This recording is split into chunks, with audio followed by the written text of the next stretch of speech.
Hero, a man who is endowed with great courage and strength, celebrated for his bold exploits. Villain, a dramatic or fictional character typically at odds with the hero.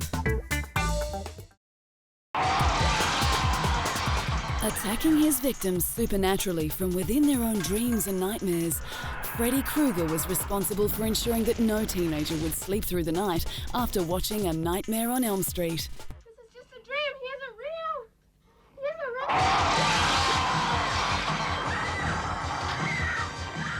1984's A Nightmare on Elm Street is a horror classic that launched many sequels and made serial killer Freddy into a legendary character. One of the genre's scariest villains, the way in which his victims were killed in their dreams is the way they met their demise. One of his victims even included a young Johnny Depp.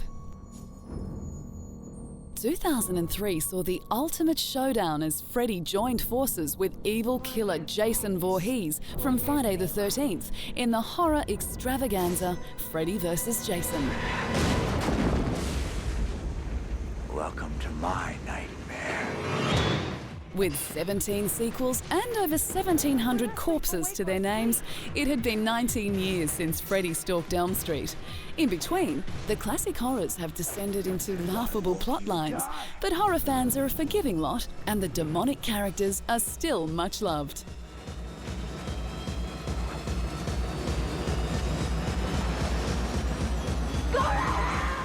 Actor Robert Englund has played Freddy since the character's 1984 debut and gained international cult stardom as the menacing villain. From the moment Robert donned the makeup and the now famous red and green striped jumper and metal-clawed glove for the first time, Freddy Krueger soon became a household name, and it was this role that got people's attention. And I never thought, I was always going to be Robert Englund, the anonymous character actor. I had a nice little career going, and then Wes Craven, plucked me from the crowd, piled foam latex all over me, and everybody finally learned my name. So it's this bizarre irony, that covered up with 4.5 hours of makeup every morning, people finally learned the name Robert Englund. A villain that was agile, intelligent, and vicious, Freddy took center stage, and with him, a new era of horror films dawned. This knife-wielding character reinvented the stalker genre like no other film had before. Ranked at number 40 on the American Film Institute's Heroes and Villains list, what makes Freddy so scary is that there's virtually no way to stop him. How do you resist sleep? Freddy vs. Jason was a box office hit and saw Freddy scaring a new generation of teenagers destined to become insomniacs. As long as his victim was dreaming, Freddy could inhabit and control them. He often toyed with his victims by changing his surroundings, usually resembling the boiler room where he got his famous scars.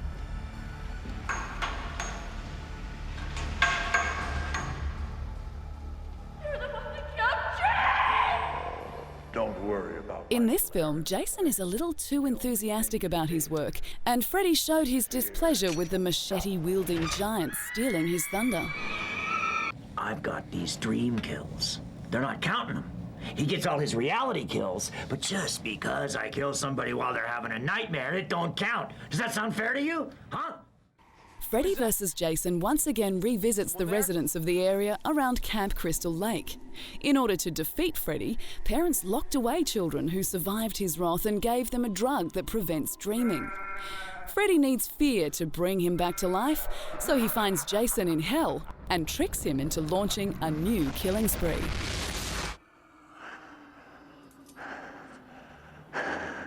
Not strong enough yet. I will be soon enough. Until then, I'll let Jason have some fun.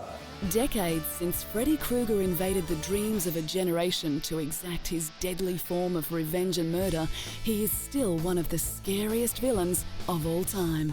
And before you go to sleep, remember, Freddy's coming for you.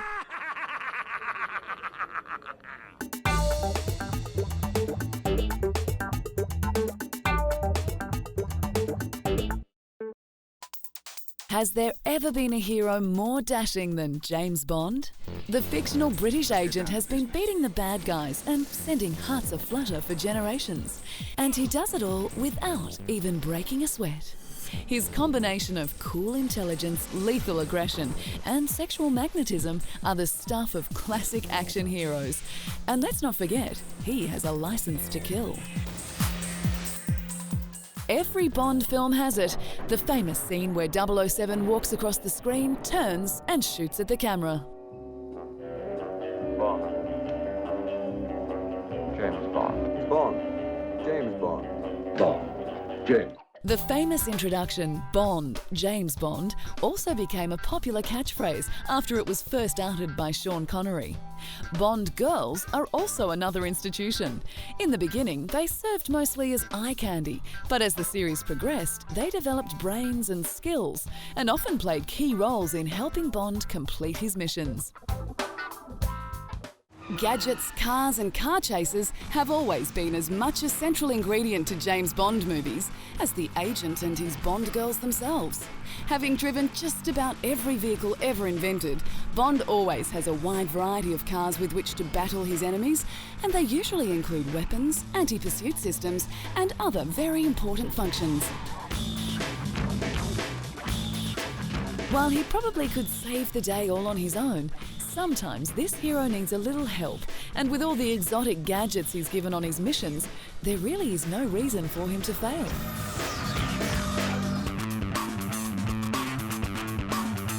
Having portrayed the debonair spy 7 times on the big screen, Sean Connery was first seen in Dr. No in 1962 and ended with Never Say Never Again in 1983. Bond. James Bond. Decades after he first played the role, he's still widely regarded as the definitive cinematic incarnation of the secret agent. To date, Roger Moore is the longest-serving James Bond actor, having spent 12 years in the role. He made his debut in 1973's Live and Let Die and retired from the role in 1985 with A View to Kill, but always remained a fan favourite.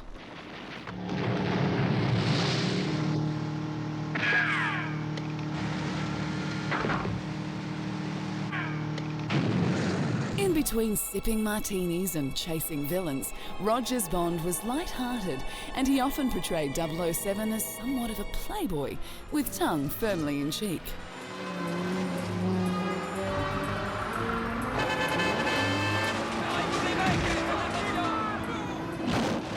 After Roger's retirement, Timothy Dalton continued the success of the franchise, but played the agent as a more reluctant hero than his predecessor.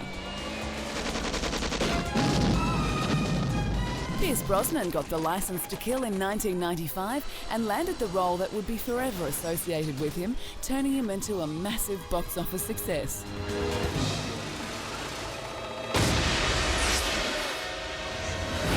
The elegant but hard-edged 007 revived the franchise, and his abundant charisma saw him become a favourite with critics and fans.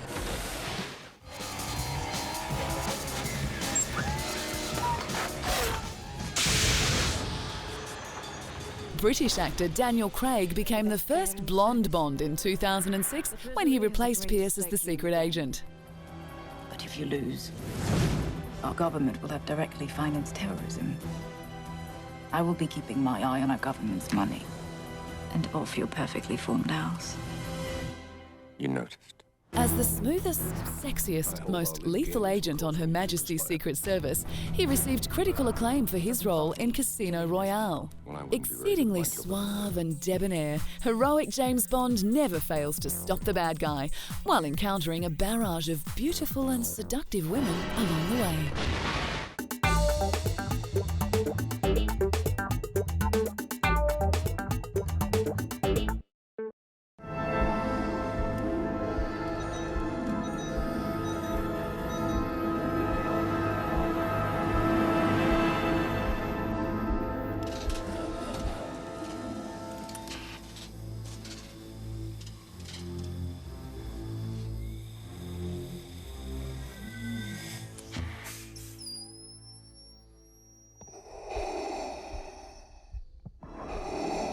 Vader. Yes, Master. Rise.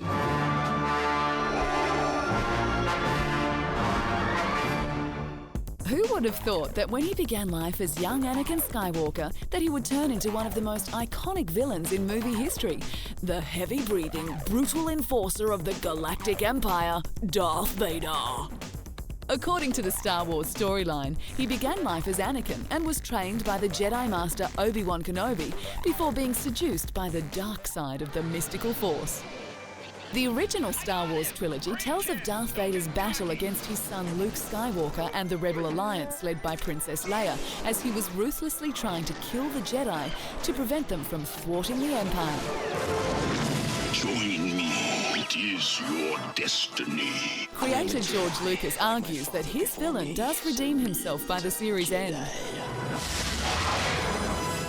I like starting in the middle, so I like the idea in the first film, which turned into 3 films, that Darth Vader comes in the beginning of the movie and is this monster and throws everybody around and is a terror. And then halfway through the movie, you understand that he's a man and that he's actually the father of the hero.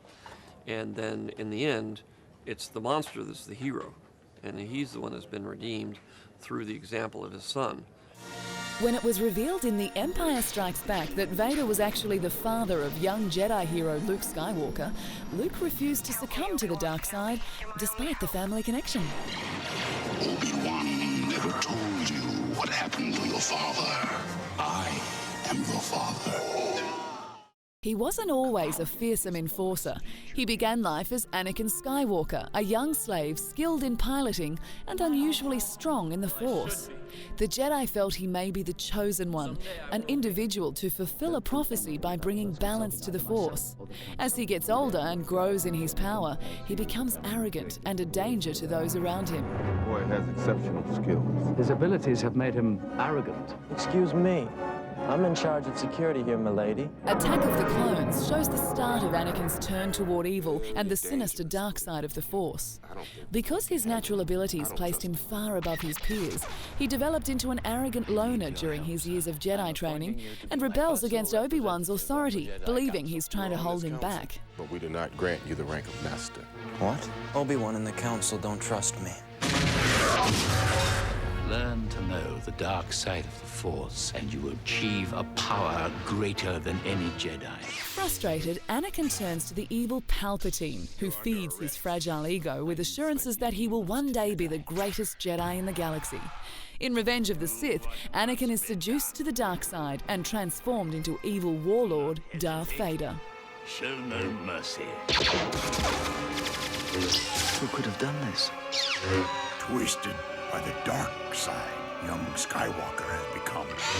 I feel so helpless. While the fate of the former young Jedi is already universally known, the details of how he succumbed to the dark side were finally revealed in this film.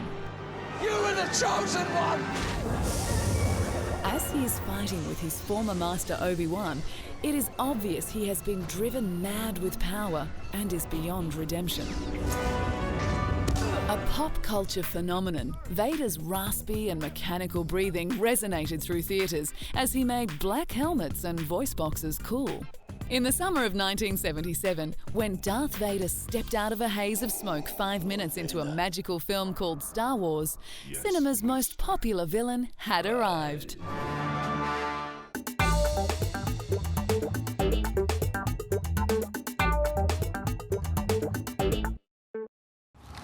Director Peter Jackson's film adaptation of J.R.R. Tolkien's classic, The Lord of the Rings, brought to the silver screen characters and scenery previously only imagined, giving a new life to the heroic tale of a hobbit called Frodo.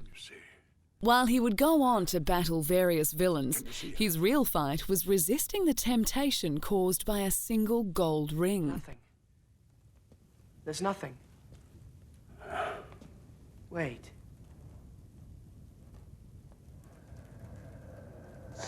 There are markings. It's some form of Elvish. I can't read it. There are few who can. He undertook the quest to destroy Sauron's Ring of Power, but like any hero, his journey was not without its hurdles.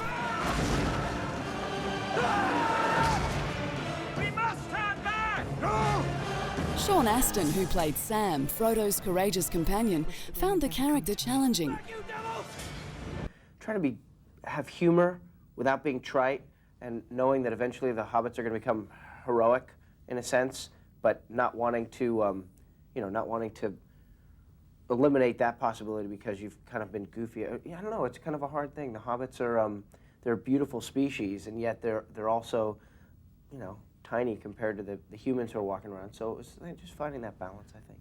Sam was a loyal and protective sidekick, becoming something of a hero himself. You can do it. In this good versus evil tale, Frodo and Sam are entrusted with saving the world. As they continue on their journey to Mount Doom to destroy the ring, the violence and challenges that present themselves make the task at hand seem almost impossible. It is during the journey that Frodo proves himself a hero, exhibiting not only determination and courage, but also perseverance and sacrifice. We're going in circles.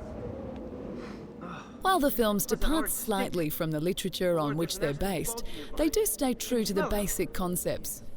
As the stories develop, we see Frodo shift from battling actual villains to an internal battle as the dark power of the ring becomes more than he can bear. Let me see. Oh yes, lovely. Like his friend Sam, the audience watches helplessly as the hairy-footed hero weakens under the burden of carrying the ring. As Frodo grew weaker, so too did his hero status, but he wasn't the only one who was challenged. The character's varying personality also proved quite testing for the actor who played Frodo, Elijah Wood. You really start to see that the ring begins to have more of an effect on Frodo, on his spirit, on his soul, on his mind. He starts to become more openly obsessed with it. And at the same time, it starts to affect the relationship that he has with the people around him. His best friend Sam, his new kind of companion, Gollum, which is kind of interesting. Tolkien's fantasy realm and the heroes and villains that exist within it have proved popular the world over. The Lord of the Rings books have been translated into over 30 different languages, with readers everywhere eager to experience the highs and lows of Frodo's heroic journey. Villain. We can't do this by ourselves, Sam. Not without a guide. During his journey, Frodo was plagued with doubts, turned on Sam, and at times gave up. But at the end of the tale, the world was saved. This is your test. Every path you have trod through wilderness, through war, has led to this road. It was his gallant struggle in Tolkien's fantasy epic that helped make this hairy-footed character one of literature's most legendary heroes. Frodo Baggins had both courage and strength, and if you've ever seen the films or read the books, you'll agree that he deserves the title of hero.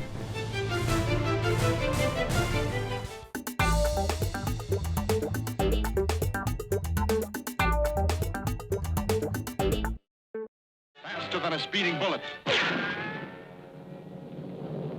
More powerful than a locomotive. Able to leap tall buildings at a single bound. Look, up in the sky, it's a bird. It's a plane. It's Superman. One of the greatest superheroes of all time, Superman is a seemingly immortal comic strip character created in the late 1930s, who hides his powers beneath the persona of Clark Kent, a mild-mannered newspaper reporter. Only when there is a threat of danger, often to his fellow reporter and secret love Lois Lane, does Clark transform himself into the caped hero. The world's first superhero has remained firmly on the pop culture radar and has been the subject of numerous films, television series and video games. In fact, in addition to being the first caped crusader of the comics, the Man of Steel was also the first superhero to star in a video game. I risked my life instead of yours. Lois, don't be insane. And don't fall down, because you're just going to have to get up again. Superman came to Earth as a baby from the planet Krypton. Possessing super strength, X-ray vision, and the ability to fly, his only weakness was the substance kryptonite, which rendered him powerless. He kept his identity secret, posing as Clark Kent and changing into his Superman cape whenever he set out to do good deeds. Having been played by everyone from George Reeves to Kirk Allen to Christopher Reeve, there is a Superman for every generation, and he remains a popular character over 60 years since he first hit the big screen. This looks like a job for Superman. Kirk Allen was the first actor to portray Superman on the big screen in a filmed serial simply called Superman. It ran from 1948 to 1950 and was a hit with audiences who thought his impression of the Man of Steel was perfect.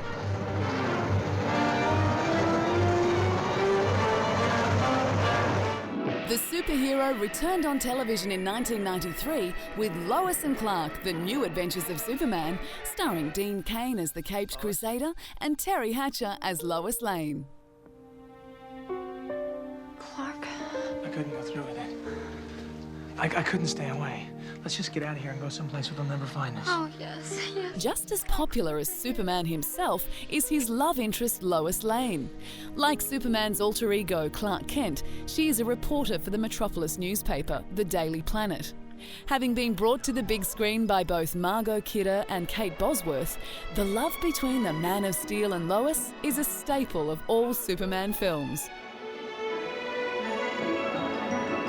Lois is unaware that Superman, the man she loves, is actually her nerdy co-worker, as Clark is unable to reveal that his quiet demeanour is a ruse, setting the scene for a long-running romance. Who I am, keeping secrets.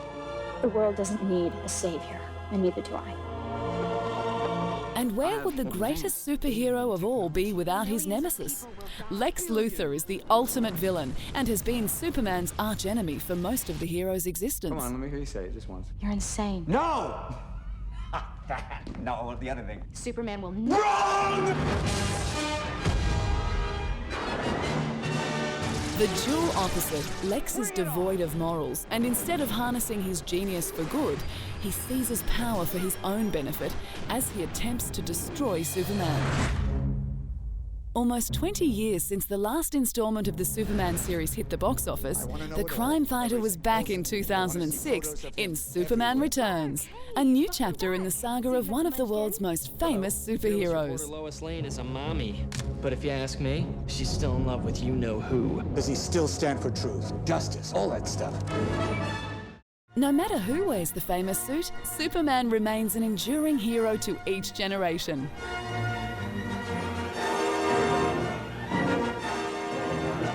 Look, in the sky, Chief. It's a bird. It's a plane. No, look, it's... You wanted to see me?